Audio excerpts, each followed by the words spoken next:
السلام علیکم ورحمۃ اللہ وبرکاتہ۔ اس وقت میں آپ کے سامنے سورہ طور کی آیت نمبر 40 سے لے کر 43 یعنی فرام 40 اپ ٹو 43 آیت کا ترجمہ پیش کر رہا ہوں، سماعت فرمائیے۔ اعوذ باللہ من الشیطان الرجیم، بسم اللہ الرحمن الرحیم۔ کیا تم ان سے کوئی اجر مانگتے ہو کہ زبردستی پڑی ہوئی چٹی کے بوجھ تلے دبے جاتے ہیں؟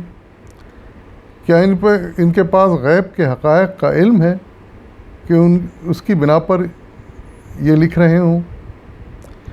کیا یہ کوئی چال چلنا چاہتے ہیں؟ اگر یہ بات ہے تو کفر کرنے والوں پر ان کی چال الٹی ہی پڑے گی۔ کیا اللہ کے سوا یہ کوئی اور معبود رکھتے ہیں؟ اللہ پاک ہے اس شرک سے جو یہ لوگ کر رہے ہیں۔ صدق اللہ العظیم۔ ان آیت میں بھی اللہ تعالیٰ نے چند مزید دلچسپ سوال ان سے کیے ہیں اور جن کا کوئی جواب ان کے پاس نہیں تھا۔ مخاطب یہی کفار و مشرکین ہیں۔ سوال کیا جا رہا ہے، کیا تم ان سے کوئی عذر مانگتے ہو کہ زبردستی پڑی چٹی کے بوجھ تلے دبے جاتے ہیں؟ یعنی کیا تم اپنی اس تبلیغ کا، اپنے اس کام کا جو تم اللہ کا پیغام پہنچا رہے ہو، جو اللہ کی کتاب پڑھ کے سنا رہے ہو، تم کوئی اجر مانگ رہے ہو ان سے؟ کوئی معاوضہ تم طلب کر رہے ہو یا کوئی ایسی چیز طلب کر رہے ہو جو دے نہیں سکتے، جس کے شرمندگی کے مارے یہ جو اس بوجھ تلے دبے جا رہے ہیں اور اس کا کوئی جواب نہیں دے سکتے، تمہاری بات کو قبول نہیں کر سکتے؟ تم تو بے لوس، بغیر کسی لالچ کے تم یہ کام کر رہے ہو، ان سے کچھ مانگتے نہیں ہو تم صرف یہ چاہتے ہو کہ ایمان لے آئیں اور سدھر جائیں، وہ شرک چھوڑ دیں، برے کاموں کو ترک کر دیں۔ تو کیا یہ ایسی چیزیں ہیں کہ جس کے جواب میں یہ اس طرح انکار کریں اور تمہارے دشمن بن جائیں؟ یہ سارے معنی اس سوال کے میں پوشیدہ ہیں۔ پھر دوسرا سوال یہ کیا جا رہا ہے، کیا ان کے پاس غیب کے حقائق کا علم ہے کہ اس کی بنا پر یہ لکھ رہے ہوں؟ یعنی ان کو غیب کا علم ہے کیا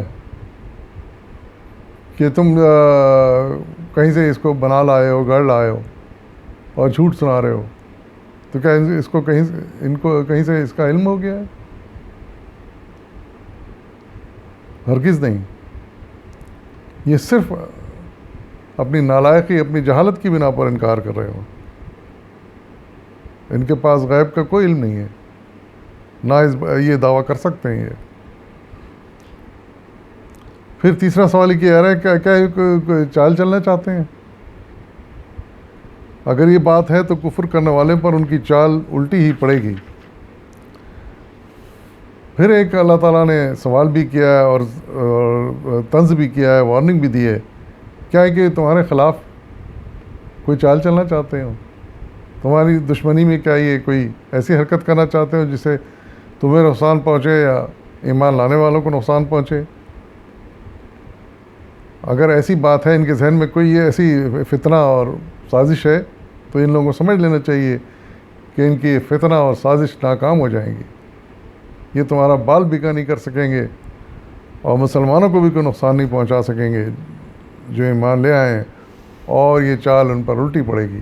یعنی ایسی حرکت کرنے کا انہی کو نقصان ہوگا۔ اس کی وضاحت میں مولانا سید ابوالعلا مودودی صاحب نے تھوڑی تشریح اپنے حاشیہ نمبر 34 میں لکھی ہے۔ آپ لکھتے ہیں، یہ قرآن کی صریح پیشین گوئی میں سے ایک ہے۔ مکی دور کے ابتدائی زمانے میں جب مٹھی بھر بے سر و سامان مسلمانوں کے سوا بظاہر کوئی طاقت رسول اللہ صلی اللہ علیہ وسلم کے ساتھ نہ تھی اور پوری قوم آپ کے خلاف برسر پیکار تھی، اسلام اور کفر کے مقابلہ ہر دیکھنے والے کو انتہائی نامساوی مقابلہ نظر آ رہا تھا، یعنی انکمپیٹیبل، کوئی کمپیٹنس نہیں تھا ان کے درمیان میں۔ یعنی مسلمان تھوڑی تعداد میں تھے، کفار پورے ملک میں چھائے ہوئے تھے اور ان کی بے حساب تعداد تھی، ان کے مقابلے میں مٹھی بھر مسلمان تھے۔ یہ کوئی شخص بھی اس وقت یہ اندازہ نہ کر سکتا تھا کہ چند سال کے بعد یہاں کفر کی بساط بالکل الٹ جانے والی ہے۔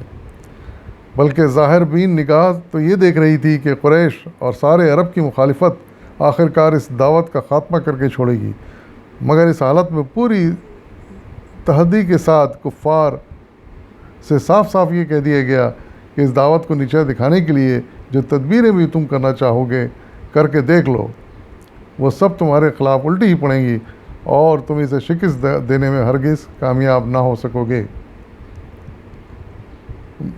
بالکل صحیح ہے، حقیقت میں یہی ہوا کہ لاکھ مخالفت کے باوجود، لاکھ سازشوں کے باوجود یہ کفار و مشرکین ہرگز کامیاب نہیں ہو سکے، بلکہ ان کو ذلت آمیز شکست ہوئی، شکست پر شکست کھاتے چلے گئے، اور ایک وقت وہ آیا کہ آخر کار ان کو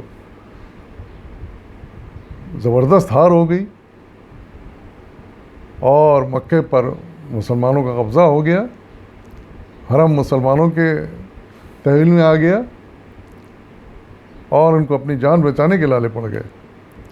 لیکن وہ تو حضور صلی اللہ علیہ وسلم کی شفقت و مہربانی تھی کہ آپ نے سب کو معاف کر دیا، ورنہ حضور چاہتے تو ان ساری زیادتیوں کا بدلہ چن چن کر لے سکتے تھے، لیکن آپ اتنے عظیم اخلاق کے مالک تھے کہ آپ نے مناسب نہیں جانا کہ ان کے ساتھ ان سے کوئی بدلہ لیا جائے، اسی لیے آپ نے اعلان کر دیا مکہ فتح ہوتے ہی کہ جاؤ تم سب کو معاف کیا جاتا ہے۔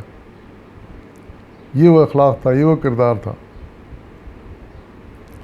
جس کا کہ یہ انکار کر رہے تھے۔ وآخر دعوانا الحمد للہ رب العالمین۔